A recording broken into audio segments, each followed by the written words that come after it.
चलो, so will starting from inheritance tax only. यहाँ पर भी सिंपल बट सेम तरीके का है, कुछ ज़्यादा फर्क नहीं है इनहेरिटेंस टैक्स में। कुछ ओवरसीज एस्पेक्ट्स जो है वो यहाँ पे ऐड किए गए जो F6 में नहीं था। एग्जामिनेशन का पैटर्न आपको पता है, पूरा चेंज हो गया। अभी जो मल्टीपल चॉइस क्वेश्चन है वो नहीं आने वाले। सो अभी तीन क्वेश्चन आएंगे। एक क्वेश्चन होगा 50 मार्क्स का, जो दैट इज सेक्शन ए, और 25 मार्क्स के दो क्वेश्चन। सो यहाँ पे it is very important to कि हमें हर एक छोटा सा छोटा टैक्स रूल अच्छे से समझ में आ रहा है। What you have to do for this is कि जो भी हमारा चैप्टर होता जाए, ठीक है, रियल टाइम में आपको उसके साथ साथ में उस चैप्टर के की रूल्स, जो सब कम समरी रूल्स है, वो आपको सेम टाइम पे एक अपने नोटबुक में, एक्सेल में, जहाँ पर भी हो, आपको बना के रखना है। फिर जैसा कि हमें ऑलरेडी पता है कि काफ़ी सारे रूल्स जो है वो सिमिलर है। अब जैसे फॉर एग्जांपल लॉस अलाउंस की बात करें, तो लॉस अलाउंस इंडिविजुअल में क्या ऑप्शंस है? कैरी फॉरवर्ड करेंगे, कैरी बैक करेंगे, करंट ईयर करेंगे। कंपनी में क्या है? सो वो दोनों चीज़ में आता है लॉस बेनिफिट, लॉस को कैसे सेट ऑफ करें। अब वहाँ पे majority of the part similar है बट कुछ डिफरेंस भी है। अब वो डिफरेंस क्रिएट करता है कंफ्यूजन एग्जामिनेशन में कि अगर ढंग से रूल याद नहीं है तो। सो उसके लिए क्या करेंगे कि एक एक्सेल बना लो या एक नोटबुक बना लो। उसमें एक साइड पे, जैसे फॉर एग्जांपल लॉस अलाउंसेस, सो एक साइड आ गया इंडिविजुअल। सो उसमें फॉर एग्जांपल अगर कैरी फॉरवर्ड ऑफ लॉस लेना है, सो इंडिविजुअल में carry forward of the losses के रूल्स क्या है, क्या कंडीशन है, और उसके सामने एग्जैक्ट बाजू में carry forward for the companies. तो क्या दोनों सामने सामने होगा?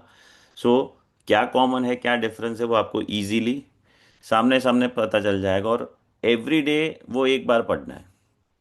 जैसे जैसे बनता जाए you revise at every day, so that confusion that will create कि भी, जैसे फॉर एक दूसरा हो गया एडजस्टेड नेट इनकम। अभी ये सिमिलर टर्म्स है। एक आता है एडजस्टेड नेट इनकम, फिर आता है एडजस्टेड इनकम, फिर आता है adjusted total income. Now this are similar words but सबके डेफिनेशन अलग अलग है, सबका कैलकुलेशन अलग अलग है, सबका यूज अलग अलग जगह पे आता है। सो जहाँ पर भी ऐसे सिमिलर टर्म्स आते जाएंगे, मैं बोलता जाऊंगा कि ये सिमिलर टर्म्स आगे आएगा। तो वो टर्म आप एक पेपर पे निकाल लो उसका, और इसका यूज कहाँ पे होता है वो लिख दो कि adjusted net income, so that is used for personal allowance purpose. Second is adjusted income, so that is used for pension purpose. तो और उसका कैलकुलेशन कैसे करना है? सो सेम पेज पे अगर वो समरी होगा, वो आपको एग्जाम के टाइम पे it is going to be very helpful.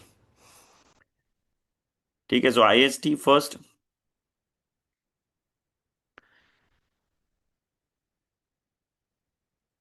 So as we know, IST basically about the framework. So three important terms: transfer value, chargeable property, and chargeable person.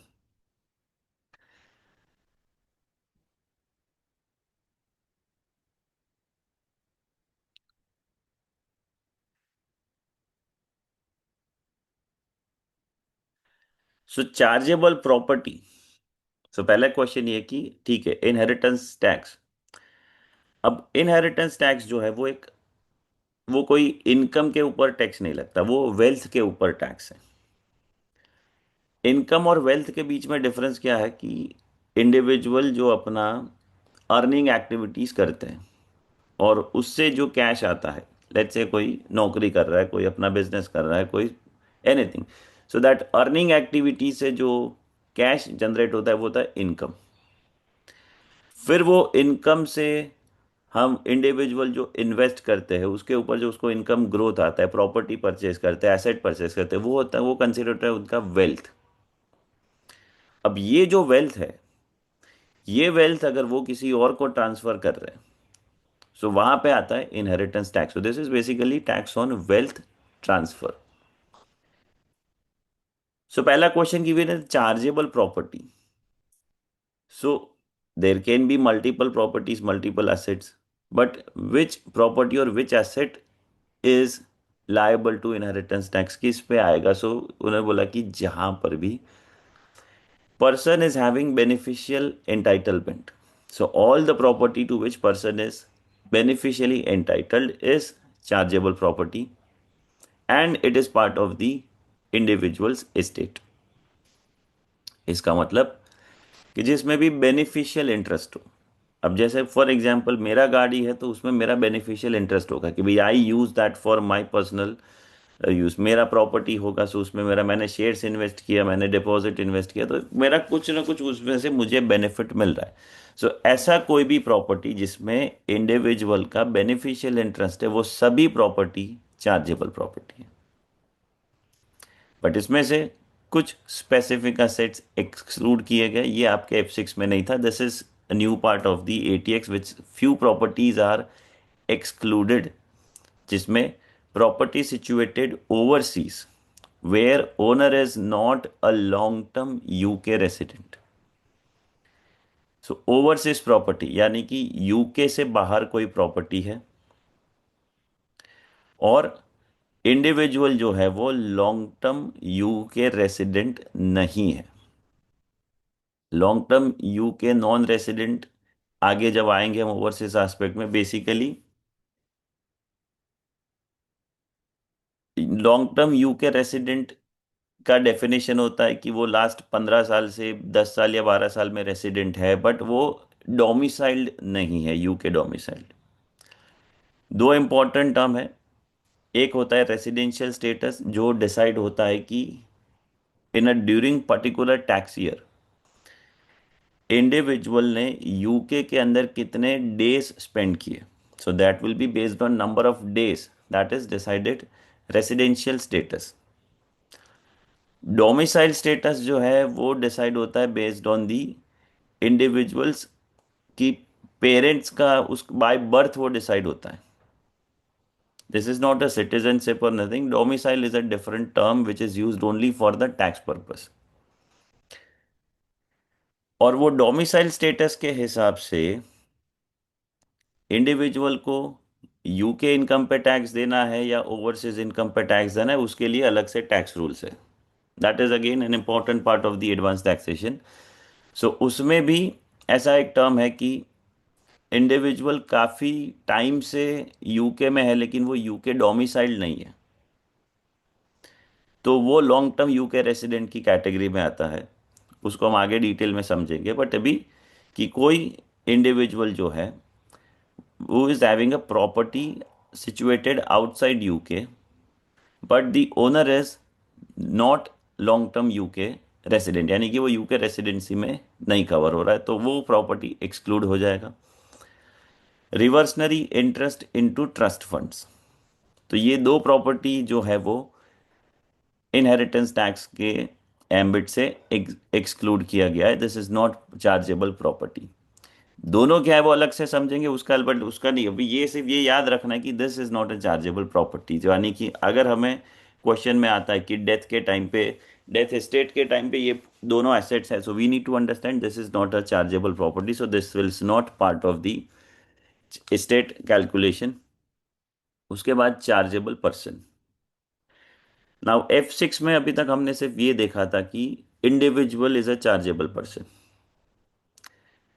Trustees of certain trust also can be considered as a chargeable person, but examination question again individuals पे ही focus करेगा, सो trustees वाला case यहाँ पे नहीं आएगा।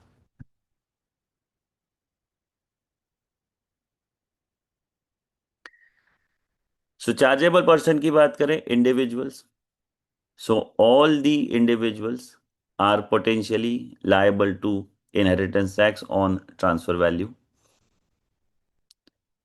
Individual who is a long-term resident in UK liable to inheritance tax on worldwide assets. Individual who is not long-term UK resident is liable to transfer of UK assets. अब ये important है, इसको highlight करना है। ये क्या वो यहाँ पे चेंज आया, पहले ये जो टर्म था लॉन्ग टर्म रेसिडेंट, उसकी जगह पे प्रीवियस फाइनेंशियल ईयर 24 में टर्म यूज किया गया था domiciled. So individual who is UK domiciled is liable to inheritance tax on transfer of world wide asset. यानी कि अगर कोई यूके डोमिसाइल्ड इंडिविजुअल है तो उसको वर्ल्ड के कोई भी पार्ट में उसके पास कोई भी एसेट है, वो एसेट किसी को भी ट्रांसफर किया तो उसके ऊपर टैक्स आ जाएगा.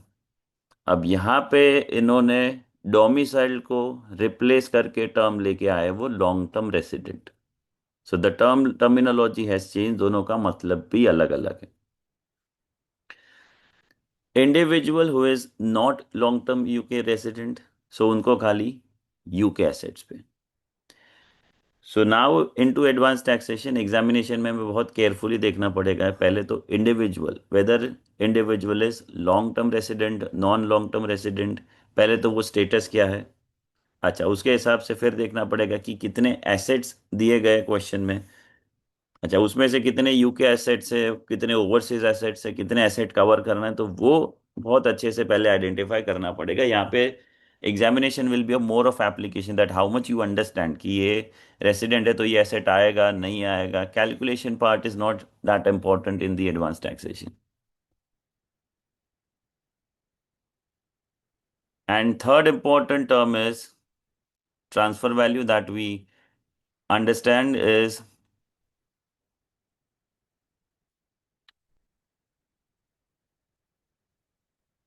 so reduction in the value of donor's estate.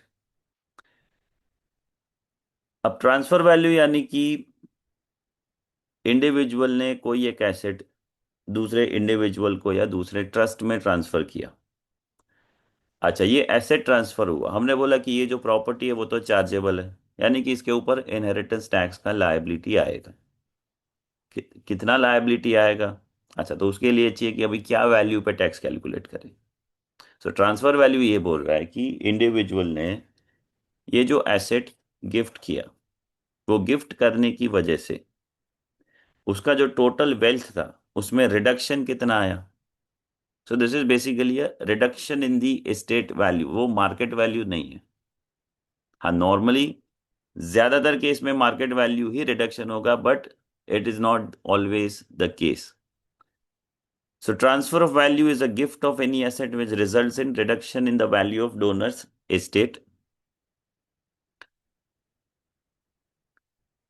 Again, यहाँ पे गिफ्ट होना चाहिए, गिफ्ट की वजह से रिडक्शन आना चाहिए. यानी कि बिजनेस डील गलत हो गया, उसमें लॉस हो गया, that is not considered as a gift. But even though there is a reduction in the estate, क्यों? क्योंकि of course is what was a bad business deal, there was a loss, okay my wealth has reduced, but that is fine, that was not intention to gift your business to anyone else. So diminution in the value concept, same what we studied in F6 is value of estate before gift minus value of estate after gift. Result आएगा वो है transfer value. ये हमारा starting point है इन IST calculation के लिए. ज्यादातर case में ये ओपन मार्केट वैल्यू होगा, बट हर केस में नहीं. जैसे ये क्वेश्चन हमने देखा, सेम क्वेश्चन है F6 में देखा था, एक बार वापस कर लेते हैं. S owns 6,000 shares, which represents 60% holding into L Limited. 31st December 25, she gifted 20% holding into the company to her friend Y. Value of shareholding in L Limited on 31st December 25 have been agreed for IST purpose as follows. Up to 25%, जो holding के हिसाब से एक share का market value दिया हुआ है. पहले उसके पास 6,000 शेयर है, यानी कि 60% वैल्यू. 60% वैल्यू की बात करें तो ये कैटेगरी में आ जाएगा, यानी कि 6,000 शेयर्स, एक शेयर का value 26 pounds. So if you find out the transfer value,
value of estate after gift. So out of this 6,000 shares, जो 60% होल्डिंग था, 20% हैज बिन ट्रांसफर्ड। 20% ट्रांसफर कर दिया, इसका मतलब कि इसके पास अभी बचा 40% शेयर्स। 40% शेयर्स यानी कि 4,000 शेयर्स बचा। 6,000 है तो 60% है, तो 40% में कितना हो जाएगा? Cross multiplication, number of shares are 4,000। अब 4,000 शेयर्स और 40%, यानी कि ये, now this belongs to this category 26 to 50%, और उस केस में एक शेयर का मार्केट वैल्यू हो जाएगा 15 pound. So 4,000 into 15,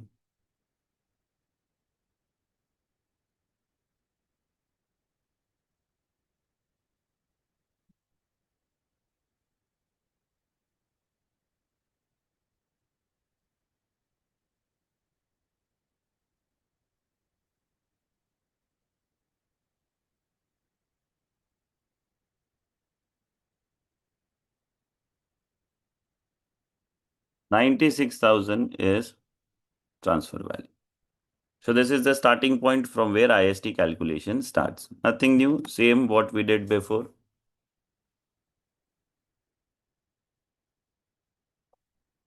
So this is about the framework of IST. Second one is occasion of the charge. So IST आएगा कब?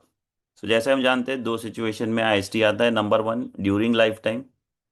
So during lifetime means when individual makes, say making gift of any asset to any other individual or trust, यानी कि gift के ऊपर IST आएगा। और दूसरा, death के टाइम पे। सो डेथ के टाइम पे दो जगह पे आईएसटी आएगा। एक, सो एक तो जो डेथ के टाइम पे इंडिविजुअल का जो भी टोटल एसेट्स होगा, वो जिसे हम कहते हैं एस्टेट। सो डेथ के टाइम पे टोटल जो भी इंडिविजुअल का एसेट्स है, उसमें से लायबिलिटी माइनस हो जाएगा, that is called net estate value. अब वो किसी उसके फैमिली मेंबर या फ्रेंड को ट्रांसफर होने वाला है बाय द विल, सो उसके ऊपर एक आएगा टैक्स। और जो 7 साल वाला, कि डेथ से पहले अगर 7 साल में कोई लाइफ टाइम गिफ्ट था, तो उसके ऊपर एडिशनल टैक्स आएगा। पहले बात करते हैं लाइफ टाइम गिफ्ट की। सो इसको तीन कैटेगरी में डिवाइड किया गया। Number one, exempt. एग्जेम्प्ट का मतलब इसके ऊपर कभी टैक्स आएगा ही नहीं। सो वो कुछ एग्जेम्पशन है जो अभी देखते हैं, जैसे स्मॉल गिफ्ट एग्जेम्पशन हो गया। फिर वो कुछ ट्रांसफर्स है। दूसरा है potentially exempt transfer. Now as the name suggest कि ये जो ट्रांसफर है उसमें पोटेंशियल है कि ये एग्जेम्प्ट हो सकता है। और तीसरा है चार्जेबल लाइफ टाइम ट्रांसफर। सो चार्जेबल लाइफ टाइम ट्रांसफर यानी कि ड्यूरिंग लाइफ टाइम इटसेल्फ, कि जिस टाइम पे गिफ्ट हो रहा है उसी टैक्स ईयर में इसके ऊपर टैक्स एप्लीकेबल हो जाएगा। थोड़ा सा डिटेल में इसको देखते हैं। So first, exempt transfers. So gift which is specifically deemed to be exempt from IST. आगे उसके एग्जाम्पल्स दिए हुए कि कौन कौन से गिफ्ट एग्जेम्प्ट है। एग्जेम्प्ट यानी कि पहले से ही बाय लॉ इटसेल्फ बोला गया है कि ये एग्जेम्प्ट है, सो इसके ऊपर कभी भी टैक्स आएगा नहीं, not during life time, not at the time of death. Second one is potentially exempt transfer. F6 में हमने ये देखा था कि potentially exempt transfer we have to consider is only individual to individual. This is new. Transfer into disabled trust is also considered as a potentially exempt transfer, and transfer to certain old trust also is considered as a potentially exempt transfer, but this old trusts are, they are not going to examine. So important for us is individual to individual, this we are comfortable with. But if it is given transfer into disabled trust, तो ये याद रखना है कि अगर वो trust disabled है तो वो ट्रस्ट आया तो ये नहीं चार्जेबल लाइफ टाइम टाइम, अगर वो डिसेबल्ड ट्रस्ट है तो वो भी पोटेंशियली एग्जेम ट्रांसफर के कैटेगरी में आएगा। सो पोटेंशियली एग्जेम्प्ट यानी कि ये इसमें पोटेंशियल है कि ये फ्यूचर में एग्जेम्प्ट हो जाएगा। इसका मतलब कि ड्यूरिंग लाइफ टाइम जिस टैक्स ईयर में गिफ्ट किया, उस टैक्स ईयर में कोई टैक्स पे करने की जरूरत नहीं। So no IST payable during life time. चलो वो तो हो गया जिस ईयर में, बट आगे क्या होगा? तो अभी आगे जाना है हमें 7 years। So from the date of gift, let's say the gift is made on 1 January 2021। So 7 years कब कंप्लीट हो गए उसके बाद? 31 December 2027। सो January 21, December 27, January 21 में गिफ्ट किया। अगर 31 December 27 से पहले अगर डोनर का डेथ हुआ, यानी कि उसने 7 साल सरवाइव नहीं किया, तो ये जो गिफ्ट था वो चार्जेबल हो जाएगा फॉर द फर्स्ट टाइम। और जिस टैक्स ईयर में डेथ हुआ, उस टैक्स ईयर में इसके ऊपर टैक्स देना पड़ेगा। बट अगर डोनर ने सरवाइव कर लिया कि 31 December 2027, गिफ्ट किया था 1 January 2021, डेथ 31 December 2027 तक नहीं हुआ, इंडिविजुअल इज स्टिल अलाइव, तो 7 साल सर्वाइव हो गया आफ्टर द गिफ्ट, यानी कि ये जो ट्रांसफर है वो एग्जेम्प्ट हो गया। इसके ऊपर कोई टैक्स आएगा नहीं। तो लाइफ टाइम पे भी कुछ नहीं दिया, 7 साल सर्वाइव कर लिया, नाउ इट इज एग्जेम्प्टेड। तीसरा category chargeable life time transfer, basically this is a residual category. Gift into trust other than disable trust जो भी होगा वो सीधा सीधा चार्जेबल लाइफ टाइम ट्रांसफर के कैटेगरी में चला जाएगा। Only disable trust is part of potentially exempt transfer. Now, as the name suggests, it is chargeable lifetime. That means during lifetime, that means the tax year in which the transfer is made, in the same year, tax has to be paid. फिर इसमें भी आगे 7 साल जाना है। So same अगर हम dates consider करें, 1 January 2021 gift is made, 31 January 2027 is a period when the 7 years are ending. तो 31 December 2027 तक अगर इंडिविजुअल का डेथ नहीं हुआ, इंडिविजुअल इज स्टिल अलाइव, तो ये आगे इस पे कोई एडिशनल टैक्स आएगा नहीं। जो आपने लाइफ टाइम दिया that is own, now you are still alive, so okay, so no tax has to be paid. But if individual dies within this 7 years, 31 December 2027 से पहले इंडिविजुअल का death हो गया, तो फिर उसके ऊपर एडिशनल टैक्स आएगा। सो लाइफ टाइम टैक्स के रेट और डेथ के टाइम पे जो टैक्स रेट है वो अलग है। ठीक है, जो लाइफ टाइम टैक्स रेट क्या है? 20%, और डेथ के टाइम पे टैक्स है 40%। हाँ, बट एडिशनल टैक्स का मतलब ये नहीं कि डबल टैक्सेशन हो रहा है। हाँ, ऑलरेडी जो 20% से टैक्स पेमेंट हो चुका है उतना आपको उसमें रिबेट मिल जाएगा। So balance amount only has to be paid if individual dies within 7 years।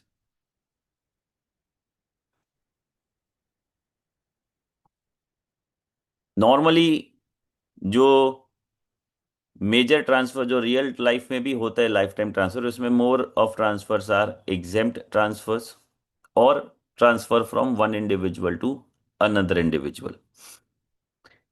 Gift into trust is a complicated topic in real world. For the advanced taxation examination, all the gift into trust will be treated as chargeable lifetime transfer. Other than a trust for a charity, which is exempt, and for a disabled person, which is potentially exempt transfer. So trust में complexity बहुत है real world में। Simple क्या कर रहा है कि ज्यादातर trust chargeable life time transfer में चला जाएगा, लेकिन अगर कोई वो चैरिटी ट्रस्ट है तो वो एग्जेम्प्ट होता है। और डिसेबल ट्रस्ट है, यानी कि ट्रस्ट क्रिएट किया गया है, कोई डिसेबल्ड इंडिविजुअल है, उसके बेनिफिट के लिए कोई ट्रस्ट क्रिएट किया गया, so that is considered as a disabled trust.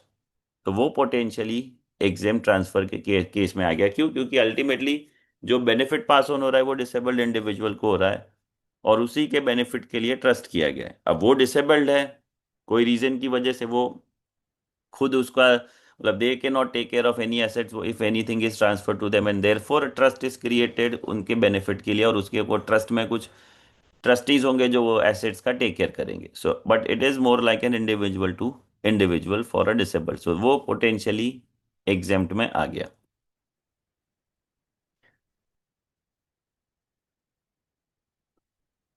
अभी जो हमने देखा था एग्जेम्प्ट ट्रांसफर्स. सो एग्जेम्प्ट ट्रांसफर्स में कुछ एग्जेम्पशंस ऐसे हैं जो सिर्फ लाइफ टाइम पे मिलेंगे. कुछ एग्जेम्पशंस ऐसे हैं जो during life time as well as on death दोनों टाइम पे मिलेंगे. और कुछ एग्जेम्पशंस ऐसे हैं कि जो जिसका बेनिफिट सिर्फ डेथ के टाइम पे मिलेगा.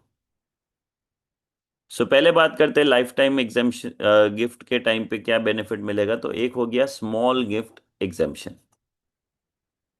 वो सेज मैक्सिमम £250 पर रिसिपिएंट पर tax year. Per recipient. How many recipients? There is no limit. So individual can transfer to n number of recipient up to £250 for a tax year. But so it is exempt. अब ये जो £250 है वो outright limit है. ठीक है, this is an outright limit. That means कि अगर £251 का भी गिफ्ट हुआ, so then it is more than 250. So then complete 251 is chargeable. ऐसा नहीं कि 250 को एग्जेम्प्ट कर दो, एक्सेस को चार्जेबल ना. It is an outright exemption. If it is up to 250 exempt, if it is more than 250 complete amount is chargeable. इसमें कितने रिसिपिएंट है, कितने को ट्रांसफर करना है, उसमें कोई लिमिट नहीं है. सिंगल में ट्रांसफर करना है वो भी जरूरी नहीं है. ठीक है, सो मल्टीपल टाइम भी ट्रांसफर हो सकता है, बट एक रिसिपिएंट को 250 से ज्यादा नहीं होना चाहिए. सो 100 पाउंड किया पहले, फिर 100 पाउंड किया, फिर 50 पाउंड किया, ओके, इन टोटल 250 से ऊपर नहीं गया, एग्जेम्प्ट है. फिर सेकेंड है मैरिज एग्जाम्शन और civil partnership exemption. So on the occasion of marriage gift हुआ, यानी कि individual is making a gift on marriage occasion to से child. 5,000 is allowed for a parent. तो यहां पे बोला है parent, not parents. So that means 5,000 can be gifted by father also. 5,000 can be gifted by mother also. So ठीक है, so कोई भी boy or a girl who is getting married, father can gift 5,000. ज्यादा कर सकते हैं but उसमें से 5,000 एग्जेम्प्ट हो जाए. अब ये आउटराइट लिमिट नहीं है. तो अगर फॉर एग्जाम्पल 7,000 पाउंड का गिफ्ट किया तो उसमें से 5,000 एग्जेम्प्ट हो जाएगा, 2,000 चार्जेबल है. बट ये 5,000 का लिमिट दोनों पेरेंट्स को मिलता है. Each 5,000 for father, 5,000 for mother. Similarly 2,500 for grandparents. Same 2,500 to grandfather, 2,500 to grandmother. Party to marriage, यानी कि दो दो 2 person who are getting married. So on the occasion of marriage, husband is gifting some, groom is gifting something to bride, or bride is gifting something to groom. Up to 2,500 exempt, more excess of 2,500 chargeable. And £1,000 can be gifted by anyone else.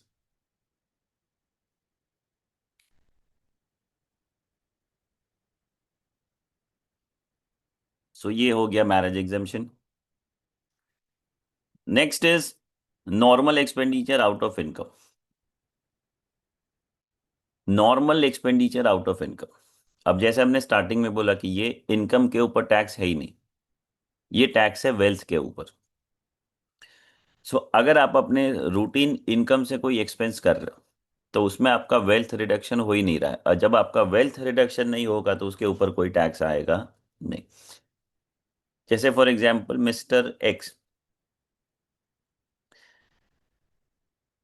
उन्होंने क्या क्या कि उनका जो regular income है उसमें से वो कुछ अमाउंट अपने let say for daughter's future education they are investing somewhere.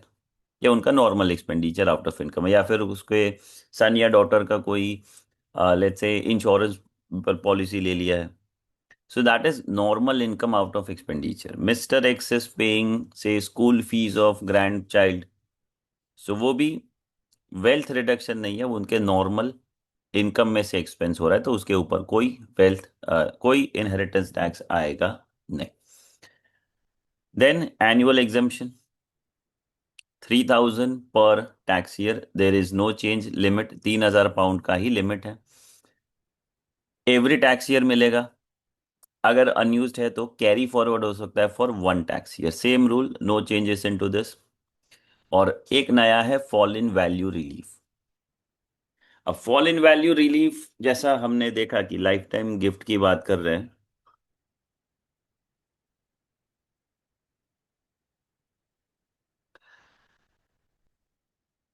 Fall in value, अब ये कब होगा कि फॉर एग्जाम्पल एक इंडिविजुअल ने दूसरे इंडिविजुअल को गिफ्ट किया. उस टाइम पे तो नो टैक्स पेबल, क्योंकि वो लाइफ टाइम गिफ्ट है. और ये पोटेंशियल एग्जेम्प्ट कैटेगरी का एग्जाम्पल हम डिस्कस करें कि one individual to another individual. अच्छा, लेकिन उस टाइम पे वो जो प्रॉपर्टी गिफ्ट हुआ था, लेट्स से फॉर एग्जाम्पल उसका वैल्यू था 50,000 pounds. Now from the date of gift 7 years complete होने से पहले इंडिविजुअल का डेथ हो गया, डोनर का डेथ हो गया. अब डोनर का डेथ हो गया यानी कि विद इन 7 years हो गया, यानी कि ये अभी चार्जेबल हो जाएगा. अब चार्जेबल हो जाएगा तो उसका मतलब क्या है कि इसके ऊपर अभी टैक्स कैलकुलेट करना पड़ेगा. बट F6 करे तो वहां पे हम अमाउंट कहाँ से स्टार्ट करेंगे? सो जो हमारा ट्रांसफर वैल्यू होता है उसमें से जो एग्जेम्पशन है, एनुअल एग्जेम्पशन माइनस किया, फिर हमारे पास बचता है चार्जेबल अमाउंट.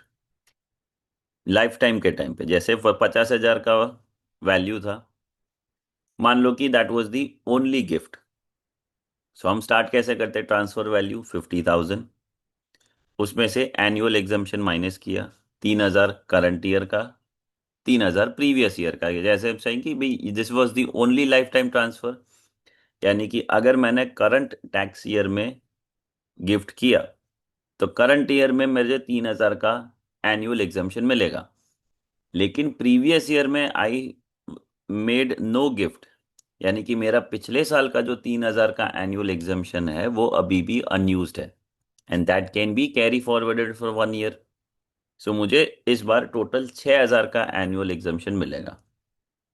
सो और फिर क्या आ जाता है? Gross chargeable amount which is 44,000. अब यहां पे हम फ्रीज कर देते हैं अमाउंट को. फिर जब अगर इंडिविजुअल का डेथ 7 years के अंदर हो गया तो हमारा कैलकुलेशन स्टार्ट होता है ये 44,000 से. अब जिस ईयर में डेथ हुआ वहां पे अगर ये वैल्यू रिड्यूस हो गया, अब वैल्यू उसका बचा खाली 35,000, तो इसे कहते हैं fall in value. So your chargeable amount is freeze is 44,000, but the value actually is now, market value of the same is now only 35,000. So अगर उस टाइम पे 44 पे कैलकुलेशन स्टार्ट होगा तो बोले नहीं वो ज्यादा टैक्स हो जाएगा. इसलिए ऐसे केस में कि कोई प्रॉपर्टी अगर गिफ्ट हुआ है जिसका वैल्यू अगर रिड्यूस हो गया, सो वहां पे आपको एक रिलीफ मिलेगा, fall in value relief. But this is available only on life time gift. Second is death estate की बात कर रहे थे कि डेथ के टाइम पे कौन से एग्जेम्पशंस मिलेंगे.